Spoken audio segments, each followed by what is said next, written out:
Hello friends, कैसे हैं आप। हिंदी साहित्य की इस क्लास में आपका बहुत बहुत स्वागत है, जहां पर हम आचार्य रामचंद्र शुक्ल द्वारा लिखित हिंदी साहित्य का इतिहास पढ़ रहे हैं, जिसमें हम भक्ति काल में सगुण धारा के अंतर्गत कृष्ण भक्ति शाखा को पढ़ रहे हैं। जिसमें पिछले वीडियो में हमने बल्लभाचार्य जी को पढ़ा था। इससे आगे अब हम सूरदास जी को पढ़ने वाले हैं। और इससे पहले अगर आपको वीडियो अच्छा लगे तो लाइक कर दीजिएगा, शेयर कर दीजिएगा अपने फ्रेंड्स में और अपने जानने वालों में जो हिंदी साहित्य से किसी भी एग्ज़ाम की तैयारी कर रहे हों। और अगर इस सीरीज़ को पूरा देखना चाहते हैं और चैनल से जुड़ना चाहते हैं तो सब्सक्राइब कर दीजिएगा और बेल आइकन प्रेस कर दीजिएगा। तो आइए देखते हैं। सूरदास जी का व्रत 84 वैष्णवों की वार्ता में केवल इतना ज्ञात होता है कि ये पहले गऊ घाट आगरे और मथुरा के बीच, गऊ घाट कहाँ पे पड़ता है, आगरा और मथुरा के बीच में, पर एक साधु या स्वामी के रूप में रहा करते थे। 84 वैष्णव की वार्ता में इतना ज्ञात होता है कि ये गऊ घाट नामक स्थान पर, जो कि आगरा और मथुरा के बीच में था, वहां पर साधु या स्वामी के रूप में रहा करते थे और शिष्य किया करते थे और शिष्य बनाया करते थे। गोवर्धन पर श्रीनाथ जी का मंदिर बन जाने के पीछे एक बार बल्लभाचार्य जी गऊ घाट पर उतरे, तब सूरदास उनके दर्शन को आए। जब गोवर्धन पर्वत पर श्रीनाथ जी का मंदिर बन गया, जो कि बल्लभाचार्य जी ने बनवाया, उसके बाद एक बार वो गऊ घाट पर आए, गऊ घाट में आए जहाँ सूरदास जी रहते थे। तब सूरदास जी उनके दर्शन करने को गए और उन्हें अपना बनाया एक पद गाकर सुनाया। और सूरदास जी ने बल्लभाचार्य को अपना एक पद, जो कि उन्होंने लिखा था, गाकर सुनाया। आचार्य जी ने उन्हें अपना शिष्य किया और भागवत की कथाओं को गाने योग्य पदों में करने का आदेश दिया।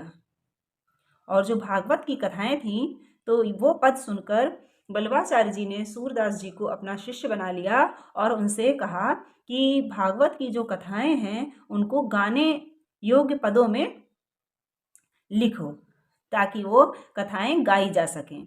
गाने योग्य पदों में करने का भागवत की कथाओं को आदेश दिया। उनकी सच्ची भक्ति और पद रचना की निपुणता देख वल्लभाचार्य जी ने उन्हें अपने श्रीनाथ जी के मंदिर की कीर्तन सेवा सौंपी। उनकी सच्ची भक्ति थी ईश्वर में और पद रचना करने में वो निपुण थे। ये सब देखकर वल्लभाचार्य जी ने उन्हें जो श्रीनाथ जी का मंदिर था उसमें कीर्तन करने की सेवा सौंप दी कि उस मंदिर में वो सूरदास जी कीर्तन करने लगे। इस मंदिर को पूरनमल खत्री ने गोवर्धन पर्वत पर संवत 1576 में पूरा बनवाकर खड़ा किया था। अब ये जो मंदिर था, ये बल्लभाचार्य जी के शिष्य पूरनमल खत्री ने गोवर्धन पर्वत पर संवत 1576 में बनवाया था। इनके बल्लभाचार्य जी के आदेश पर उन्होंने बनवाया था। मंदिर पूरा होने के 11 वर्ष पीछे अर्थात 1587 में बल्लभाचार्य जी की मृत्यु हुई। अब जब ये मंदिर पूरा हो गया था, कब पूरा हुआ? 1576 में। उसके 11 वर्ष बाद 1587 में बल्लभाचार्य जी की मृत्यु हुई। श्रीनाथ जी के मंदिर निर्माण के थोड़ा ही पीछे सूरदास जी बल्लभ संप्रदाय में आए। अब जब मंदिर निर्माण हो चुका था अर्थात 1576 में, उसके थोड़ा ही पीछे अर्थात थोड़ा सा बाद में सूरदास जी बल्लभ संप्रदाय में आ गए। ये 84 वैष्णवों की वार्ता के इन शब्दों से स्पष्ट हो जाता है। अब ये कैसे ज्ञात हुआ? ये 84 वैष्णव की ये वार्ता के कुछ शब्द यहाँ पर दिए हैं, उन्होंने उनसे ये ज्ञात हुआ। और पद गाए तब श्री महाप्रभु जी अपने मन में विचारे, जो श्रीनाथ जी के यहाँ और तो सब सेवा को मंडान भयो है, पर कीर्तन को मंडान ना ही कियो है। ताते अब सूरदास को दीजिए कि और सब सेवा में सबको नियुक्त कर दिया है, परंतु अभी कीर्तन में किसी को नियुक्त नहीं किया है, तो सूरदास को यह सेवा दी जाती है। अतः संवत 1580 के आसपास सूरदास जी बल्लभाचार्य जी के शिष्य हुए होंगे। तो ये हुए होंगे अर्थात ये आइडिया लगाया जा रहा है कि जब मंदिर 1576 में बना, उसके बाद में उन्होंने सेवा सौंपी, तो 1580 के आसपास उन्होंने शिष्य बनाया होगा और सेवा सौंपी होगी। तब से वे बराबर गोवर्धन पर्वत पर ही मंदिर की सेवा करते थे। तब से वो बराबर गोवर्धन पर जो श्रीनाथ जी का मंदिर है उसमें सेवा, कीर्तन सेवा करते रहे। इसका स्पष्ट आभास सूर सारावली के भीतर मौजूद है। और इसका आभास कहाँ से मिलता है? सूर सारावली नामक ग्रंथ से। तुलसीदास के प्रसंग में हम कहे आए हैं कि भक्त लोग कभी कभी किसी ढंग से अपने को अपने इष्ट देव की कथा के भीतर डालकर उनके चरणों तक अपने को पहुंचने की भावना करते हैं। जैसा कि पीछे बताया गया था, तुलसीदास जी की जब हम चर्चा कर रहे थे, जब हम पढ़ रहे थे तुलसीदास जी को, तो वहाँ पर भी उनके जन्म स्थान का जब निर्धारण शुक्ल जी कर रहे थे, तो वहाँ पर उन्होंने लिखा था कि जब कोई भक्त होता है तो वो अपने ईश्वर, अपने आराध्य की जब कथा करता है तो किसी न किसी बहाने से उस कथा में अपने आप को अपने ईश्वर के चरणों तक अवश्य पहुँचाता है। तो वही यहाँ पर भी जिक्र आचार्य शुक्ल कर रहे हैं। जिस प्रकार रामचरितमानस में तुलसीदास जी ने यमुना तट पर जब राम और सीता जी बात कर रहे थे, उस समय अपने आप को प्रभु के चरणों तक पहुंचाया है। वो हम पीछे तुलसीदास जी को जब पढ़ रहे थे, उसके प्रसंग में रामचरितमानस में तुलसीदास जी ने लिखा है, तेहि अवसर एक तापस आवा, तेज पुंज लघुबय सुहावा। तो ये जो तापस था, वो अपने आप को ही तुलसीदास जी ने भगवान के चरणों तक पहुंचाया है। तो वही यहाँ पर आचार्य शुक्ल कह रहे हैं कि तुलसीदास जी के प्रसंग में हम ये देख चुके हैं। अब यहाँ पर भी वही है कि इष्ट देव की कथा के भीतर स्वयं को किसी न किसी प्रकार पहुंचाने की भावना भक्त करते हैं। तुलसी ने तो अपने को कुछ प्रच्छन्न रूप में पहुंचाया है, पर सूर ने प्रकट रूप में, इन्होंने तो प्रच्छन्न रूप में पहुंचाया है, तापस के रूप में। तेहि अवसर एक तापस आवा, स्वयं को प्रकट नहीं किया है, प्रत्यक्ष रूप से नहीं पहुंचाया है, पर सूर ने प्रकट रूप में, और सूर ने प्रकट रूप में अपने आप को ईश्वर के पास पहुंचाया है। कृष्ण जन्म के उपरांत नंद के घर बराबर आनंदोत्सव हो रहे हैं। उसी बीच एक दाढ़ी आकर कहता है, नंद जू मेरे मन आनंद भयो, हों गोवर्धन ते आयो, तुमरे पुत्र भयो, मैं सुन के अति आतुर उठि धायो, जब तुम मदन मोहन करि टेरो, ये सुन के घर जाऊं, हों तो तेरे घर की दाढ़ी, सूरदास मेरो नाऊं। अब यहाँ ये अपना नाम बताकर प्रकट रूप में बिल्कुल ईश्वर के सामने आए हैं। जब श्री कृष्ण का जन्म हुआ तो इन्होंने अपने आप को उनके पास पहुंचाया है और अपना नाम भी प्रकट किया है। जबकि तुलसीदास तापस रूप में अपने आप को प्रकट किया था, जबकि इन्होंने अपना नाम लेकर स्वयं को प्रत्यक्ष रूप से वहां पहुंचाया है। हाँ, तो तेरे घर की दाढ़ी, सूरदास मेरो नाम, तेरे घर की दाढ़ी, दाढ़ी एक प्रकार की जाति होती है, इस प्रकार की एक दाढ़ी जाति होती है जो आनंदोत्सव में, जन्मोत्सव में लोगों के घरों में गाने बजाने जाती है। तो वही दाढ़ी का यहाँ पर जिक्र इन्होंने किया है। बल्लभाचार्य जी के पुत्र गोसाई विठल नाथ के सामने गोवर्धन की तलहटी के पारसोली ग्राम में सूरदास की मृत्यु हुई। सूरदास की मृत्यु का यहाँ पर जिक्र है। कहाँ पर हुई?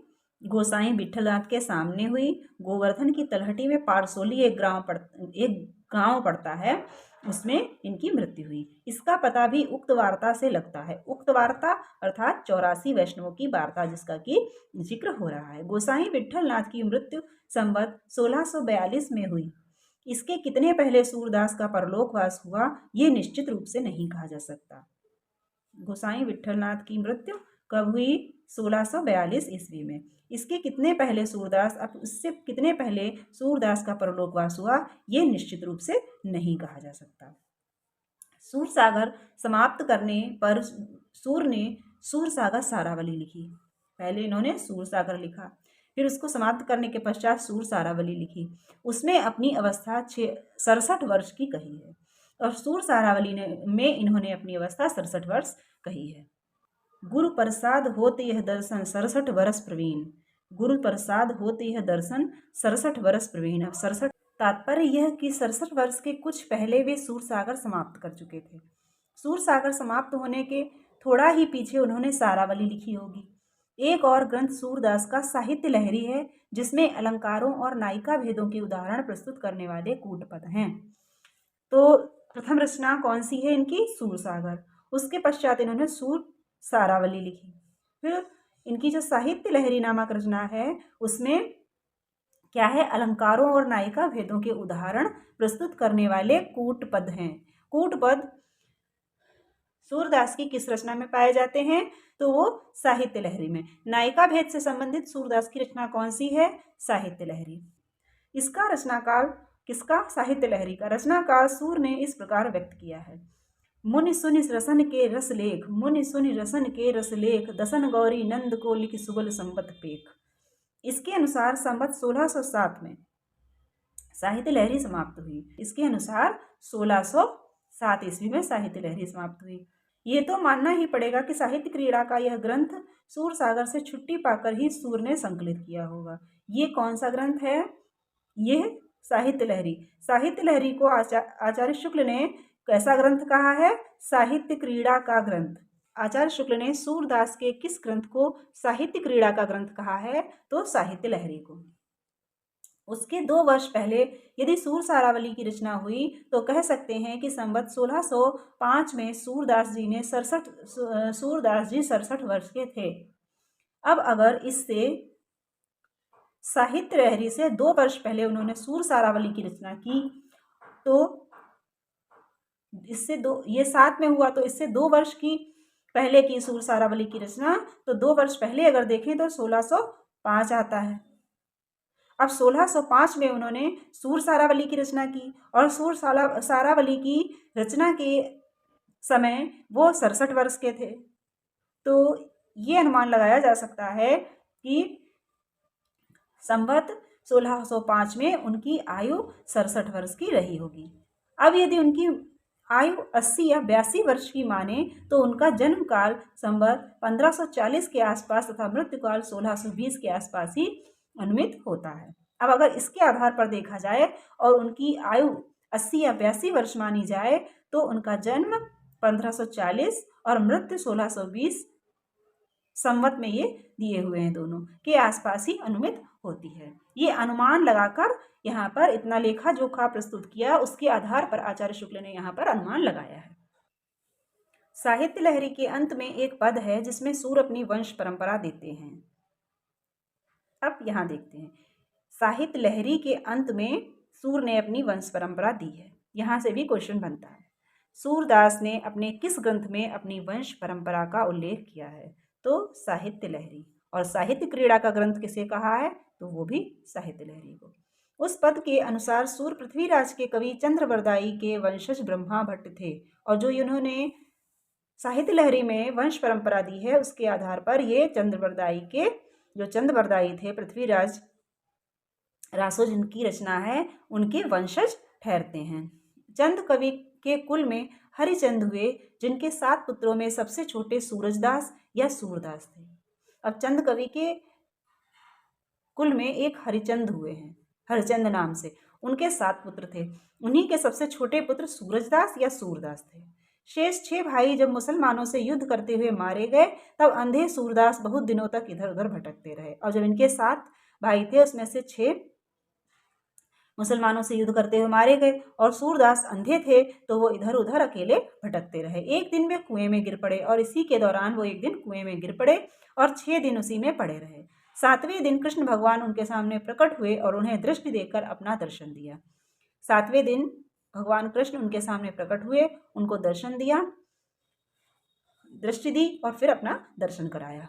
भगवान ने कहा कि दक्षिण के एक प्रबल ब्राह्मण कुल द्वारा शत्रुओं का नाश होगा। और क्या कहा कि दक्षिण का एक प्रबल ब्राह्मण कुल है, उसके द्वारा शत्रुओं का नाश होगा और तू सब विद्याओं में निपुण होगा। और सूरदास जी से कहा कि तुम सभी विद्याओं में निपुण होगे। इस पर सूरदास ने वर मांगा कि जिन आंखों से मैंने आपका दर्शन किया है उनसे अब और कुछ न देखूं।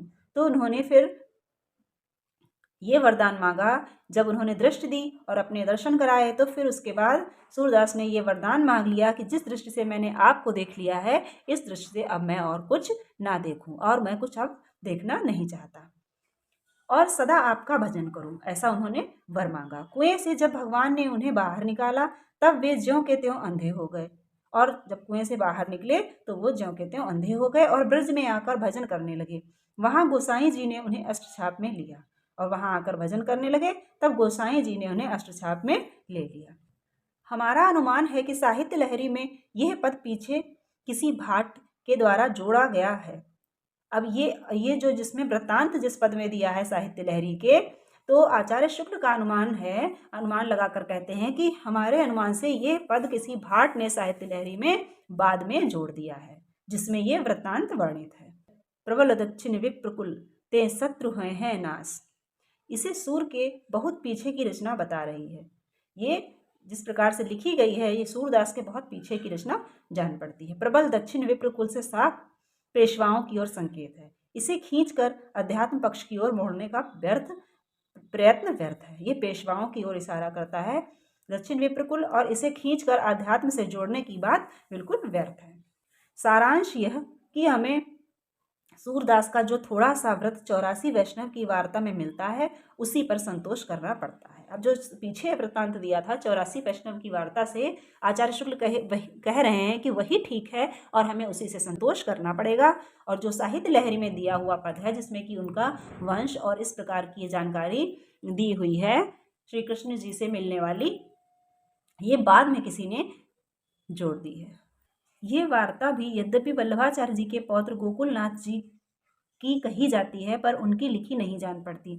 84 वैष्णव की जो वार्ता है, ये भी वल्लभाचार्य जी के जो पौत्र थे गोकुलनाथ जी, विट्ठलनाथ जी के पुत्र और वल्लभाचार्य जी के पौत्र गोकुलनाथ की कही जाती है, पर उनकी लिखी नहीं जान पड़ती। पर आचार्य शुक्ल कहते हैं ये उनकी लिखी नहीं जान पड़ती। इसमें कई जगह गोकुलनाथ जी के श्रीमुख से कही हुई बातों का बड़े आदर और सम्मान के शब्दों में उल्लेख है।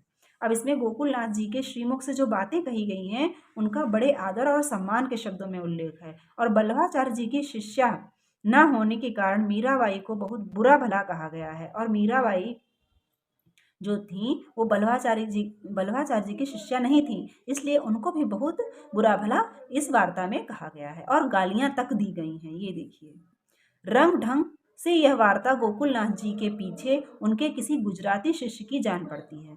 और उनके पीछे गोकुलनाथ जी जो थे, उनके पीछे उनका कोई शिष्य रहा होगा गुजराती, उनकी लिखी ये वार्ता जान पड़ती है। इसीलिए उसने गोकुलनाथ की जो बातें हैं उनको बड़े आदर और सम्मान के शब्दों में उल्लेख किया है। भक्तमाल में सूरदास के संबंध में केवल एक यही छप्पे मिलता है, और भक्तमाल में जो नाभादास की है उसमें सूरदास के संबंध में केवल एक ही यही छप्पा मिलता है। उक्ति चोज अनुप्रास बरन अस्थिति अति भारी, वचन प्रीति निर्वाह अर्थ अद्भुत धारी, प्रतिबिंबित दिव्य दृष्टि हृदय हरिलीला भासी, जन्म करम गुण रूप सवै रसना प्रकाशी, विमल बुद्धि गुण और की जो यह गुण श्रवणन धरे, सूर कवित सुनि कौन कवि जो नहीं सिर चालन करे। इसमें से ये पंक्ति जो है बहुत ही फेमस है और इम्पोर्टेंट भी। इस छप्पे में सूर के अंधे होने भर का संकेत है, जो परंपरा से प्रसिद्ध चला आता है। जीवन का कोई विशेष प्रामाणिक व्रत न पाकर इधर कुछ लोगों ने सूर के समय के आसपास के किसी ऐतिहासिक लेख में जहाँ कहीं सूरदास का नाम मिला, वहीं का व्रत प्रसिद्ध सूरदास पर घटाने का प्रयत्न किया। अब इधर बाद में इनके जीवन का कोई भी प्रामाणिक व्रत प्राप्त नहीं हुआ, इसलिए सूरदास के नाम से कहीं कोई भी व्रत जब मिला तो उसे इन्हीं सूरदास के नाम पर जोड़ दिया गया। ऐसे दो उल्लेख लोगों को मिले हैं। एक है आईने अकबरी में अकबर के दरबार में नौकर, गवैयों, बिनकरों आदि कलावंतों की जो फहरिस्त है, उसमें बाबा रामदास और उनके बेटे सूरदास दोनों के नाम दर्ज हैं। उसी ग्रंथ में यह भी लिखा है कि सब कलावंतों की 7 मंडलियां बना दी गई थी। प्रत्येक मंडली सप्ताह में एक बार दरबार में हाजिर होकर बादशाह का मनोरंजन करती थी। अकबर संवत 1613 में गद्दी पर बैठा। हमारे सूरदास संवत 1580 के आसपास ही वल्लभाचार्य जी के शिष्य हो गए और उनके पहले भी विरक्त साधु के रूप में गऊ घाट पर रहा करते थे, जैसा कि पीछे देख चुके हैं। इस दशा में संवत 1613 के बहुत बाद दरबारी नौकरी करने कैसे पहुंचे। अब इस भी दशा में 1613 में जैसा कि उसमें दिखाया गया है कि वो दरबार में गाने वाली मंडली में थे, तो वो गऊ घाट पर रहा करते थे। तो इस दशा में 1613 में, जबकि 1580 में उन्होंने वल्लभाचार्य जी की शिष्यता ग्रहण की थी, उसके बाद 1613 में वो दरबार में नौकरी करने कैसे पहुंच गए। अतः आईने अकबरी के सूरदास और सूरसागर के सूरदास एक ही व्यक्ति नहीं हो सकते, नहीं ठहरते।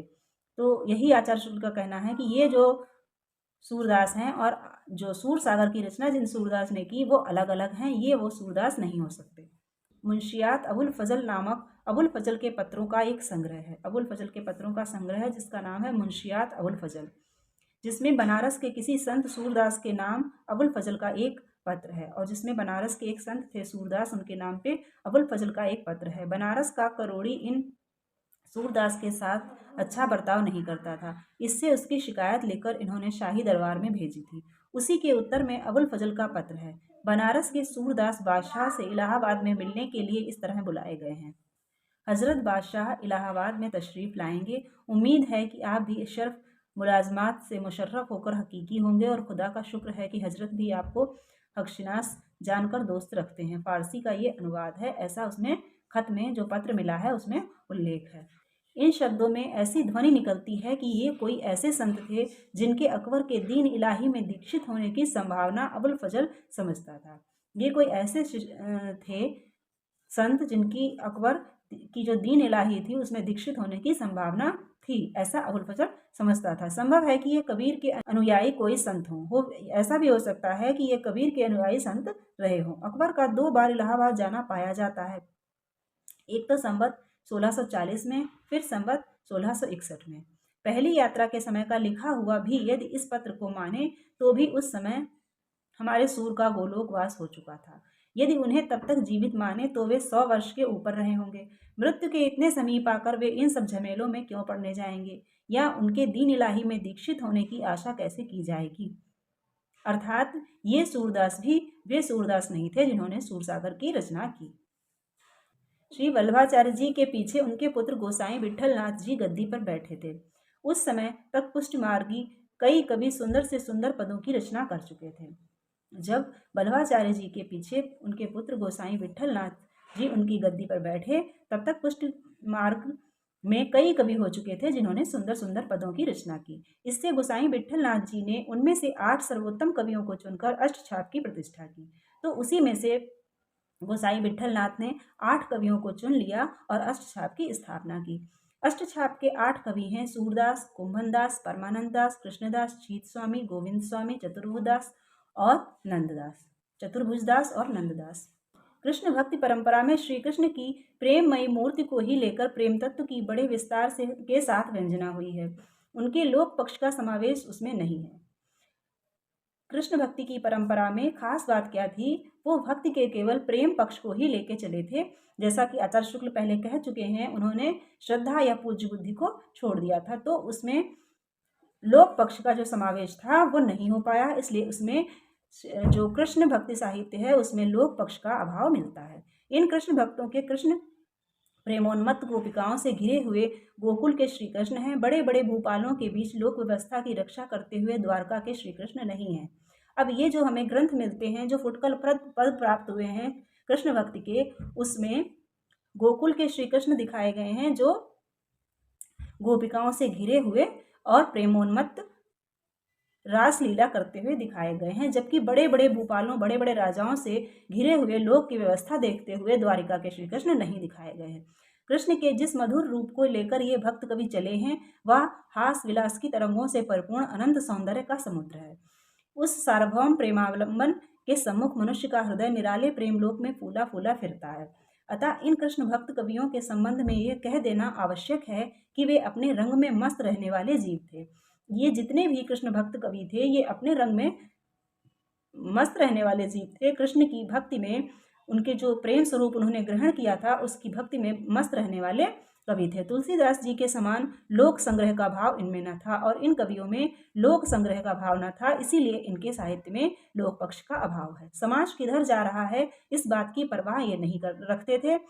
यहाँ तक कि अपने भगवत प्रेम की पुष्टि के लिए जिस श्रृंगारमयी लोकोत्तर छटा और आत्मोत्सर्ग की अभिव्यंजना से इन्होंने जनता को रसोन्मत्त किया, उसका लौकिक स्थूल दृष्टि रखने वाले विषय वासनापूर्ण जीवों पर कैसा प्रभाव पड़ेगा, इसकी ओर इन्होंने ध्यान न दिया। आचार्य शुक्ल कहते हैं, यहाँ तक कि जो ये प्रेम का स्वरूप लेकर चले थे और उसकी श्रृंगारमयी लोकोत्तर छटा जिसका ये वर्णन कर रहे थे, तो इन्होंने ये भी नहीं सोचा कि जनता को जो रसोन्मत्त अपने पदों से कर रहे थे, श्रृंगार के पद गा गा कर जनता को सुना रहे थे, उससे जनता की विषय वासनापूर्ण जीवों पर कैसा, जो जनता है, जो लोग हैं, सामान्य जन हैं, वो विषय वासनापूर्ण उन जीवों पर इसका, इन श्रृंगार के पदों का क्या प्रभाव पड़ेगा। और स्थूल दृष्टि से अगर देखा जाए तो सूक्ष्म दृष्टि से वो ईश्वर की उपासना ही कर रहे थे, पर उनके भावों का स्थूल रूप से अगर व्याख्या की जाए तो जीवों पर कैसा प्रभाव पड़ेगा, समाज पर कैसा प्रभाव पड़ेगा, ये भी उन्होंने न सोचा था। जिस राधा और कृष्ण के प्रेम को इन भक्तों ने गूढ़ातिगूढ़ चरम भक्ति का व्यंजक बनाया, उसको लेकर आगे के कवियों ने श्रृंगार की उन्मादकारिणी उक्तियों से हिंदी काव्य को भर दिया। राधा कृष्ण के प्रेम का ये तो सूक्ष्म बिंदु लेकर चले थे, परंतु उसके आगे के जो कवि हुए उन्होंने श्रृंगार का केवल स्थूल रूप लेकर ही रचनाएं करना आरंभ कर दिया। इसीलिए उनकी जो साहित्य था उसमें उन्मादकारिणी उक्तियां जो थीं वो हद से ज़्यादा भर गई थी, उसने हिंदी काव्य को भर दिया था। तो फ्रेंड्स, आज यहीं पर विराम देते हैं। इससे आगे का अध्ययन हम अगले वीडियो में करेंगे। तब तक के लिए अगर वीडियो अच्छा लगे तो लाइक कीजिए, शेयर कीजिए, और अगर चैनल से जुड़ना चाहते हैं तो सब्सक्राइब कीजिए और बेल आइकन प्रेस कर दीजिए। तब तक के लिए धन्यवाद।